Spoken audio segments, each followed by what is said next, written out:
Dans le prochain épisode de Demain nous appartient. Tandis que Roxane est sur une nouvelle piste, Flore part pour Venise. En parallèle, Timothée craque pour Anna. Attention, les paragraphes qui suivent contiennent des spoilers sur l'épisode de Demain nous appartient diffusé demain soir sur TF1. Si vous ne voulez rien savoir, ne lisez pas ce qui suit. Vendredi 14 janvier dans Demain nous appartient. Roxane est sur une nouvelle piste blessée par balle, Zoé est inconsciente.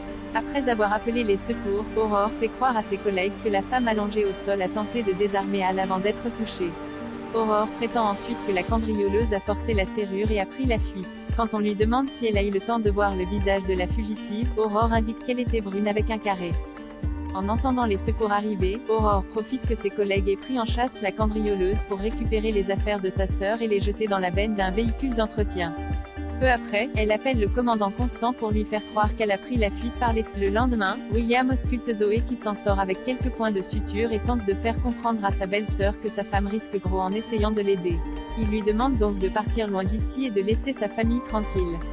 Par la suite, la police débarque pour interroger Zoé. Grâce à son fils qui a pu lui obtenir des faux papiers, la sœur d'Aurore se fait passer pour Amélie Vincent. Face aux questions des enquêteurs, Zoé fait croire qu'elle ne se souvient de rien. Une fois seule avec elle, Aurore dit au revoir à sa sœur. Zoé retrouve alors Jonathan sur le parking de... Soulagés d'être à nouveau réunis, ils se prennent dans les bras.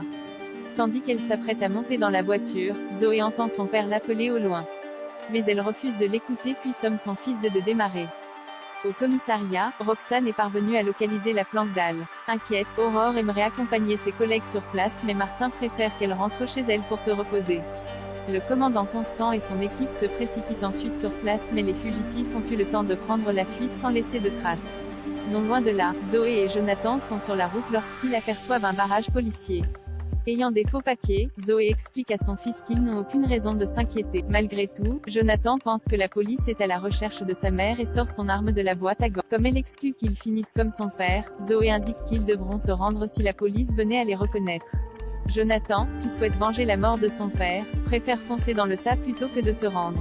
C'est pourquoi, le jeune homme redémarre la voiture et part à vive allure sans avoir l'intention d'obtempérer. En parallèle, Roxane a récupéré le téléphone portable d'Angie qu'elle a perdu lors de la prise d'otage. Dans la mesure où elle était en train de filmer les lieux avant de le perdre, son téléphone a continué d'enregistrer tout ce qu'il se passait dans le couloir où Aurore a été retenue. Avec un peu de temps, Roxane espère donc parvenir à découvrir le visage d'Al. Flore part pour Venise à l'hôpital. Flore se confie à Anna sur sa rupture avec Alex. Face à son regard fuyant, la directrice de l'établissement réalise rapidement que la psychologue était au courant de la liaison de Chloé et Alex. Bien que son amie se sente trahie, Anna l'invite à s'installer chez elle le temps d'aller mieux. Flore décline et décide alors de partir à Venise sur un coup de tête.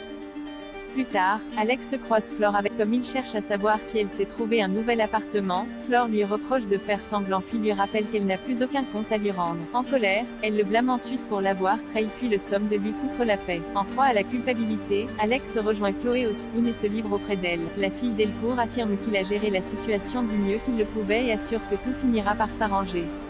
Très amoureux, Alex lui fait une belle déclaration avant de lui dire qu'il n'a plus envie de la quitter.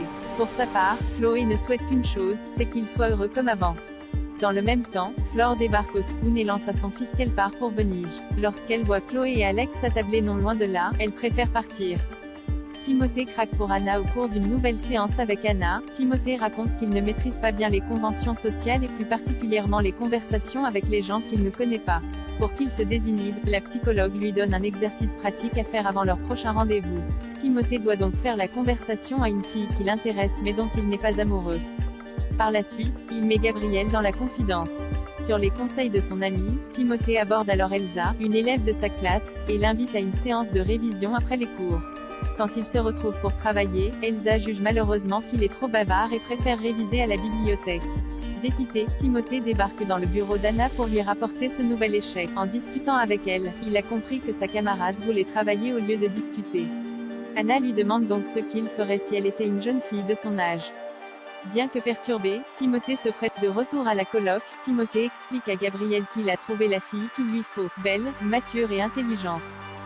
Gabrielle demande à voir une photo de cette mystérieuse femme mais Timothée refuse. Une fois seul, il regarde une photo d'Anna sur son téléphone avec le sourire aux lèvres.